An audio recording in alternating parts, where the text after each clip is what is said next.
सज्जनों ते मित्रों, मैं तुहाडा मेज़बान सरदार जवेदा शडोगर ते तुसी प्रोग्राम वेखदे पै जे आ भी साडे खूह ते गल्लां होंदियां मूँह ते अज असीं आए हैं चौधरी मुनीर साहब दे खूह ते, वेले साहब दे खूह ते आए हैं ते बड़ी खुशी हुई है ते इन्हां दे मूँह ते भी गल्लां करांगे ते सज्जनां दा डेरा सज्जिया होया है, यारां नाल ही बहारां ने ते पानी भी यानी कि चढ़दा पिया दरियाए सतलुज दा ते पानी बारे भी गल्लां करांगे ते पहलों असीं करने आ वेले साहब नाल, वेला मुंडा नहीं वेला साहब, उहदे नाल गल करने आ। मुनीर साहब की हाल चाल ने? अल्लाह का शुक्र है, अल्लाह का बड़ा ही रहम ते उनका करम है।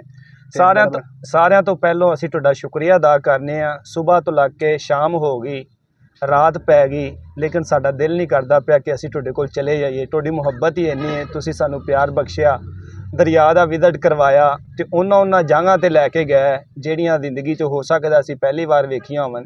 ਪਿੰਡ ਦਾ ਮਾਹੌਲ ਤਾਂ ਵੈਸੇ ਵੀ ਪਿਆਰਾ ਹੁੰਦਾ ਹੈ ਤੇ ਲੇਕਿਨ ਜਿਹੜੇ ਪਿੰਡ ਅੱਜ ਤੁਸਾਂ ਵਿਖਾਏ, ਜਿਹੜੇ ਪਿੰਡ ਦੀਆਂ ਸਹੂਲਤਾਂ ਤੇ ਪਿੰਡ ਦੇ ਯਾਨੀ ਕਿ ਪਿਆਰਾ ਮਾਹੌਲ, ਅਸੀਂ ਉਹਦੇ ਵਾਸਤੇ ਤੁਹਾਡਾ ਸ਼ੁਕਰਗੁਜ਼ਾਰ ਹਾਂ। ਤੇ ਤੁਸੀਂ ਦੱਸੋ ਕਿ ਕਿੰਜ ਦਾ ਫੀਲ ਕਰਦੇ ਪਿਓ ਅੱਜ ਤੁਸੀਂ ਸਾਰਾ ਦਿਨ ਸਾਡੇ ਨਾਲ ਗੁਜ਼ਾਰਿਆ, ਕਿੰਜ ਦਾ ਤੁਹਾਡਾ ਅੱਜ ਰਹਿਣ ਸਹਿਣ ਰਿਹਾ? ਅਲਹਮਦੁਲਿਲਾ, ਅੱਲਾ ਦਾ ਬੜਾ ਇਹਸਾਨ ਹੈ, ਅੱਲਾ ਦੀ ਬੜੀ ਰਹਿਮਤ ਹੈ। ਤੁਹਾਡਾ ਵੀ ਸ਼ੁਕਰੀਆ, ਤੁਸੀਂ ਸਾਨੂੰ ਟਾਈਮ ਦਿੱਤਾ ਹੈ ਤੇ ਸਾਡੇ ਡੇਰੇ ਤੇ ਆਏ ਹੈ ਤੇ ਸਾਡਾ ਨਿਕਲ ਆਇਆ ਮੇਰੇ ਖਿਆਲ ਜੀ। ਸਾਡਾ ਬਿਲਕੁਲ ਜੀ, ਹਰ ਪਿੰਡਾਂ ਦੇ ਵਿੱਚ ਲਾਈਵ ਚੱਲਦਾ ਪਿਆ ਜੀ ਤੇ ਵੇਲੇ ਸਾਹਿਬ ਦੇ ਪਿੰਡ ਆਏ, ਉਹਨਾਂ ਦੇ ਖੂਹ ਤੇ ਆਏ, ਉਹਦੇ ਡੇਰੇ ਤੇ ਆਏ। ਪਹਿਲੋਂ ਫਿਰ ਪਿੱਛੇ ਠਾਹ ਦੀ ਆਵਾਜ਼ ਆਈ ਜੀ, ਦਰਿਆ ਸਤਲੁਜ ਦੇ ਵਿੱਚ ਪਾਣੀ ਦੇ ਵਿੱਚ ਸੱਪ ਨਜ਼ਰ ਆਇਆ। ਬਾਕੀ ਹੁਣ ਪਤਾ ਨਹੀਂ ਮਰ ਗਿਆ ਜਾਂ ਬਚ ਗਿਆ। ਸਰ ਮਰ ਗਿਆ। ਜਦੋਂ ਡੇਰੇ ਤੇ ਬੈਠੇ ਹੋਈਏ ਆਪਾਂ ਕੋਈ ਸੁੱਕੀ ਸ਼ਾਦੀ ਜਾਂਦੇ ਠਾਹ ਦੀ ਆਵਾਜ਼ ਵੀ ਆ ਰਹੀ। ਮੇਰੇ ਪ੍ਰੋਗਰਾਮ ਨੂੰ 4 ਚੈਨਲ ਲੱਗ ਗਿਆ, ਜੇ ਯਕੀਨ ਕਰੋ। ਲਾਈਵ ਸੱਪ ਮਾਰਦਿਆਂ ਦਿਖਾਇਆ ਗਿਆ। ਤੁਸੀਂ ਵੇਖ ਸਕਦੇ ਜੀ ਪਿੰਡਾਂ ਦਾ ਰਹਿਣ ਸਹਿਣ ਤੇ ਪਿੰਡਾਂ ਦੇ ਲੋਕ ਬਹਾਦਰ ਤੇ ਦਲੇਰ, ਉਹਨਾਂ ਨੂੰ ਯਾਨੀ ਕਿ ਕਿਸੇ ਸਾਹਿਬ ਉਹ ਵੇਖੋ ਸੱਪ, ਉਹ ਵੇਖੋ ਜੀ ਵਾਵਾ ਮੋਟਾ ਬੜਾ ਜੀ। ਉਹ ਵੇਖੋ ਜੀ ਸੱਪ, ਤੁਸੀਂ ਵੇਖ ਸਕਦੇ ਜੇ ਪਿੰਡਾਂ ਦੇ ਲੋਕ, ਬੱਚੇ ਵੀ ਨਹੀਂ ਡਰਦੇ, ਬੱਚੇ ਵੀ ਉਹਦੇ ਕਰੀਬ ਜਾ ਰਹੇ ਨੇ। ਪਿੰਡਾਂ ਦੇ ਲੋਕ ਬੜੇ ਬਹਾਦਰ ਹੁੰਦੇ ਨੇ। ਤੇ ਵੇਲਾ ਸਾਹਿਬ ਤੁਸੀਂ ਗੱਲ ਕਰਦੇ ਪੈਸਾ ਜੀ। ਡਾਕਟਰ ਸਾਹਿਬ ਇਹ ਨਾ ਸਮਝੋ, ਸਾਡਾ ਇਹ ਸਮਝ ਲਓ ਤੁਹਾਡੇ ਤੋਂ ਇਲਾਵਾ ਜ਼ਿਆਦਾ ਸੱਪਾਂ ਨਾਲ ਹੀ ਵਾਸਤਾ ਹੁੰਦਾ। ਹਾਏ ਤੁਸੀਂ ਤਾਂ ਯਾਨੀ ਕਿ ਬਾਹਰੋਂ ਤੇ ਬੰਦੇ ਹੁੰਦੇ ਨੇ ਲੇਕਿਨ ਅੰਦਰੋਂ ਸੱਪਾਂ ਨਾਲੋਂ ਜ਼ਿਆਦਾ ਜ਼ਹਿਰ ਡੰਗ ਮਾਰਦੇ ਪਏ। ਡੰਗ ਜਿਹੜਾ ਵੱਜਦਾ, ਜਿਹਨੂੰ ਤਕਲੀਫ ਤਾਂ ਉਹਨੂੰ ਪਤਾ ਹੁੰਦਾ ਹੈ। ਜ਼ਿੰਦਗੀ 'ਚ ਮੇਰੇ ਖਿਆਲ ਕਿ ਤੁਹਾਡੇ ਨਾਲ ਕਿਸੇ ਨੇ ਨਾ ਡੰਗ ਮਾਰਿਆ ਹੋਇਆ। ਡੰਗ ਵੱਜ ਕੇ ਸਾਰੇ ਇੰਨੇ ਕੁ ਹੁਣ ਹੈ, ਅਸੀਂ ਖਸਤਾ ਹੋ ਗਿਆ ਕਿ ਸਾਨੂੰ ਫੂਕ ਵੀ ਮਾਰੇ ਤਾਂ ਵੀ ਦੁੱਖ ਲੱਗਦਾ ਹੈ। ਕੀ ਗੱਲ। ਤੇ ਬਾਕੀ ਟਿਕਟੌਕ ਦਾ ਕਿਵੇਂ ਸ਼ੌਂਕ ਪੈਦਾ ਹੋਇਆ ਤੇ ਕਿਵੇਂ ਆਈਡੀ ਬਣਾ ਲਈ ਵੇਲਾ ਸਾਹਿਬ? ਤੇ ਮੈਂ ਤੁਹਾਡੀਆਂ ਵੀਡੀਓ ਵੇਖਦਾ ਰਹਿਣਾ, ਬੜੀ ਖੁਸ਼ੀ ਹੁੰਦੀ। ਤੇ ਨਾ ਜੀਬੋ ਗਰੀਬ ਹੀ ਹੈ ਵੇਲਾ ਸਾਹਿਬ। ਡਾਕਟਰ ਸਾਹਿਬ ਗੱਲ ਐਵੇਂ, ਪਹਿਲੇ ਮੈਨੂੰ ਲੱਖਣ ਕੋਈ ਨਹੀਂ ਆਉਂਦਾ ਸੀ ਤੇ ਉਹਨਾਂ ਮੋਬਾਈਲ ਲੈ ਲਿਆ ਟੱਚ ਤੇ ਉਹ ਮਾਨ 'ਚ ਬਹਿ ਕੇ ਨਾ ਕਿਤੇ ਆਪੇ ਵੀਡੀਓ ਬਣ ਕੇ ਤੇ ਚੜ ਗਈ। ਉਹ ਨਾਤ ਵਾਲੀ ਵੀਡੀਓ ਸੀ ਤੇ ਉਹਦੇ ਤੇ ਵਾਵਾ ਵਿਊ ਵੱਜੇ।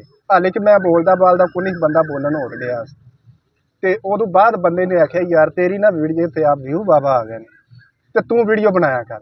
ਉਹ ਵੀਡੀਓ ਬਣਾਉਣੀ ਸ਼ੁਰੂ ਕਰ ਦਿੱਤੀ ਤੇ ਘਰੋਂ ਮੈਨੂੰ ਲਾਂਤਾਂ ਸ਼ੁਰੂ ਹੋ ਗਈਆਂ। ਉਹ ਮੈਂ ਇੱਕ ਵੀਡੀਓ ਪਾਵਾਂ ਮੈਨੂੰ ਹਜ਼ਾਰਾਂ ਦੇ ਹਿਸਾਬ ਨਾਲ ਲਾਂਤਾਂ। ਉਹ ਬੰਦੇ ਫਿਰ ਮੈਂ ਨਾ ਬੜਾ ਹੌਸਲਾ ਕੀਤਾ ਵੀ ਨਹੀਂ ਬਣਾਈ ਚੱਲਨੇ। ਉਹ ਬਾਹਰ ਬੰਦੇ ਵੀ ਗੱਲਾਂ ਕਰ ਲਾ ਪਏ, ਘਰ ਦੇ ਵੀ ਕਰ ਲਾ ਪਏ, ਮੈਂ ਵਿੱਚੋਂ ਫਿਰ ਛੱਡ ਦਿੱਤੀਆਂ। ਉਹ ਜਿਹੜੇ ਬੰਦੇ ਮੈਨੂੰ ਮੇਰੇ ਜਿਹੜੇ ਫਾਲੋਵਰ ਸੀ, ਵੀਵਰ ਸੀ, ਉਹ ਵਿੱਚੋਂ ਨਾ ਪਤਾ ਨਹੀਂ ਕਿਸ ਤਰ੍ਹਾਂ ਨੰਬਰ ਕੱਢ ਕੇ ਤੇ ਉਹ ਫੋਨ ਕਰ ਲਾ ਪਿਆ, ਯਾਰ ਤੇਰੀ ਵੀਡੀਓ ਆਉਂਦੀਆਂ ਸੀ ਤੇ ਮਹੀਨਾ ਹੋ ਗਿਆ ਜਾਂ 2 ਹੋ ਗਏ, ਬੜੇ ਖੁਸ਼ਹਾਲ ਸਾਂ। ਹਾਂ ਤੇ ਤੇਰੀ ਵੀਡੀਓ ਵੇਖਣੇ, ਹੁਣ ਤੇਰੀ ਵੀਡੀਓ ਨਹੀਂ ਆਉਂਦੀ। ਉਹ ਮੈਂ ਹੌਸਲਾ ਕਰਕੇ ਨਾ ਇਹਨਾਂ ਨਹੀਂ ਪਤਾ ਘਰੋਂ ਵੀਡੀਓ ਪਈ ਅੱਲਾ ਨੂੰ ਯਾਦ ਕਰਕੇ ਦੁਬਾਰਾ ਫਿਰ ਬਣਾਉਣੀ ਸ਼ੁਰੂ ਕਰ ਦਿੱਤੀ। ਅੱਛਾ, ਵੇਖਣ ਵਾਲਿਆਂ ਨੂੰ ਤੁਸੀਂ ਦੱਸੋ ਕਿ ਕੋਈ ਇੰਜ ਦੀ ਵੀਡੀਓ ਬਣਾਈ ਹੋਵੇ ਜਿੰਦੇ ਤੁਹਾਨੂੰ ਲਾਂਤਾਂ ਮਿਲੀਆਂ? ਨਹੀਂ ਫਿਲਹਾਲ ਤਾਂ ਕੋਈ ਨਹੀਂ, ਇੰਜ ਦੀ ਕੋਈ ਵੀਡੀਓ। 2 ਮਹੀਨਿਆਂ ਬਾਅਦ ਨਾ ਮੈਂ ਵੀਡੀਓ ਪਾਈ ਸੀ, ਆਖਰੀ ਮੇਰੀ ਵੀਡੀਓ 에ਅਰਪੋਰਟ ਤੇ ਸੀ ਜਾਂ ਈਦ ਵਾਲੀ ਸੀ ਤੇ ਮੈਂ 2 ਮਹੀਨਿਆਂ ਬਾਅਦ ਵੀਡੀਓ ਪਾਈ। ਮੈਂ ਪੁੱਛਿਆ, ਮੈਂ ਆਖਿਆ ਪਤਾ ਨਹੀਂ ਮੇਰੇ ਫਾਲੋਵਰ ਜ਼ਿੰਦਾ ਨੇ ਕਿ ਜਾਂ ਮਰ ਗਏ ਨੇ। ਤਕਰੀਬਨ 2 ਮਿੰਟ ਜਾਂ 3 ਮਿੰਟ ਹੋਇਆ ਉਹਨੇ ਚੜੀ ਨੂੰ ਤੇ ਉਹ ਦੂਸਰਾ ਹੀ ਕਮੈਂਟ ਆ ਗਿਆ ਵੀ ਭਾਈ ਫਾਲੋਵਰ ਤੇਰੇ ਜ਼ਿੰਦਾ ਨੇ, ਤੂੰ ਆ ਪਤਾ ਨਹੀਂ ਕਿੱਥੇ।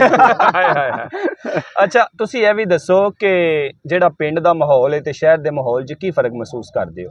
ਸਰ ਮੇਰਾ ਤੇ ਨਾ ਪਿੰਡ 'ਚ ਹੀ ਪੈਦਾ ਹੋਏ ਆ ਤੇ ਸਾਨੂੰ ਪਿੰਡ ਹੀ ਸਾਡੀ ਜੰਨਤ ਲੱਗਦਾ ਹੈ। ਭਾਵੇਂ ਲਾਹੌਰ ਦੇ ਵਿੱਚ ਸਾਨੂੰ ਕੋਈ ਨਾ ਚੀਫ ਆਖਦੇ ਨਾ ਤੁਹਾਨੂੰ ਕਨਾਲ ਦੀ ਕੋਠੀ ਪਾ ਦਿੰਨੇ ਆ, ਉੱਥੇ ਵੀ ਨਹੀਂ ਜਾਓਗੇ। ਸਾਡਾ ਦਿਲ ਉੱਥੇ ਲੱਗਣਾ ਹੀ ਨਹੀਂ। ਖੁੱਲੇ ਵਿਹੜੇ, ਨਾ ਕੋਈ ਕੰਧਾਂ, ਨਾ ਕੋਈ ਬੂਹੇ, ਨਾ ਕੋਈ ਬਾਰੀਆਂ। ਹਾਂਜੀ, ਦਰਿਆਏ ਸਤਲੁਜ ਦਾ ਪਾਣੀ ਤੁਹਾਡੇ ਡੇਰੇ ਦੇ ਨਾਲ ਟਕਰਾ ਕੇ ਗੁਜ਼ਰਦਾ ਪਿਆ, ਵਿੱਚੋਂ ਸੱਪ ਵੀ ਨਿਕਲਦੇ ਪਏ ਨੇ, ਤੁਸੀਂ ਮਾਰਦੇ ਪਏ ਹੋ, ਬਿਲਕੁਲ ਜੀ। ਲੇਕਿਨ ਫਿਰ ਵੀ ਇੱਥੇ ਖੁਸ਼ ਹੋ। ਬਿਲਕੁਲ, ਅਸੀਂ ਸਰ ਇੱਥੇ ਹੀ ਖੁਸ਼। ਇੱਥੇ ਹੀ ਖੁਸ਼ ਹੈ ਭਾਈ ਵੇਲੇ ਸਾਹਿਬ ਕਦੇ ਮੱਛੀ ਮੁੱਛੀ ਵੀ ਫੜੀ ਕੇ ਕੁੰਡੀਆਂ ਹੀ ਵਾਲੀਆਂ? ਸਰ ਨਹੀਂ, ਆਪਾਂ ਨਾ ਮੱਛੀ ਮੁੱਛੀ ਦੇ ਕੋਈ ਨਹੀਂ ਸ਼ੌਕੀਨ। ਜਦੋਂ ਅੱਛਾ। ਕੋਈ ਪਿਆਰ ਨਾਲ ਕੁਆਂ ਦਾ ਸਾਡਾ ਬੇਲੀ, ਅਸੀਂ ਫਾਰਮੀ ਮੱਛੀ ਲਿਆਈ ਦੀ ਤੇ ਦਰਿਆ ਦੀ ਕਰਕੇ ਕਵਾ ਦੇ।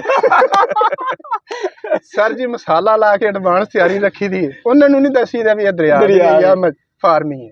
ਉਹ ਖਾ ਕੇ ਦੱਸ ਦੇਣ ਯਾਰ ਇਹੋ ਜਿਹੀ ਤੇ ਮੱਛੀ ਨਾ ਸੀ ਪੀਸੀ ਚ ਵੀ ਨਹੀਂ ਖਾਦੀ। ਇਹਦੀ ਵਜ੍ਹਾ ਕੀ ਹੈਗੀ ਆ? ਤਾਂ ਦੋਸਤਾਂ ਨਾਲ ਧੋਖਾਧੜੀ ਹੋ ਗਿਆ ਨਾ। ਨਹੀਂ ਸਰ, ਦੱਸਣਾ ਦਰਿਆਈ ਤੇ ਖਾਮਨਾ ਬਾਜ਼ਾਰੀ ਫਾਰਮੀ। ਸਰਦਾਰ ਸਾਹਿਬ ਗੱਲ ਐਵੇਂ ਆ ਵੀ ਇੱਥੇ ਸ਼ਾਜ਼ੋ ਨਾਜ਼ਰ ਮੱਛੀ ਲੱਭਦੀ, ਸਾਨੂੰ ਇਹ ਨਹੀਂ ਹੋ ਸਕਦਾ ਕਿ ਹਰ ਵੇਲੇ ਜਿਹੜੇ ਇੱਥੋਂ ਦੇ ਵੀ ਨਹੀਂ ਜਿਹੜੀ ਅੱਜ ਸਾਨੂੰ ਖਵਾਈ ਜੋ ਫਾਰਮੀ ਸੀ ਜਾਂ ਦਰਿਆ ਦੀ ਸੀ? ਨਹੀਂ ਸਰ, ਉਹ ਤਾਂ ਦਰਿਆ ਦੀ ਸੀ। ਦਰਿਆ ਦੀ ਸੀ। ਹਾਂਜੀ, ਉਹ ਤੇ ਦਰਿਆ ਦੀ। ਬਿਲਕੁਲ ਸਹੀ ਹੋ ਗਿਆ ਜੀ। ਸੱਜਣੋ ਤੇ ਮਿੱਤਰੋ, ਅਸੀਂ ਵੇਲੇ ਸਾਹਿਬ ਦੇ ਕੋਲ ਅੱਜ ਆਏ, ਇਹਨਾਂ ਦਾ ਪਿੰਡ ਵੇਖਿਆ, ਇਹਨਾਂ ਦਾ ਖੂਹ ਵੇਖਿਆ, ਇਹਨਾਂ ਦਾ ਡੇਰਾ ਵੇਖਿਆ ਤੇ ਦਰਿਆ ਸਤਲੁਜ ਦੀ ਇਹਨਾਂ ਸੈਰ ਕਰਵਾਈ। ਮੱਛੀ ਚ ਸ਼ੱਕ ਲੱਗਦਾ ਜੀ ਮੈਨੂੰ। ਸ਼ਾਮ ਦੀਆਂ ਅਜ਼ਾਨਾਂ ਦਾ ਵੀ ਟਾਈਮ ਹੋ ਗਿਆ। ਅਜ਼ਾਨਾਂ ਦੇ ਇhtਰਾਮ ਵਾਸਤੇ ਪ੍ਰੋਗਰਾਮ ਨੂੰ ਕੁੰਝਨੇ ਆ।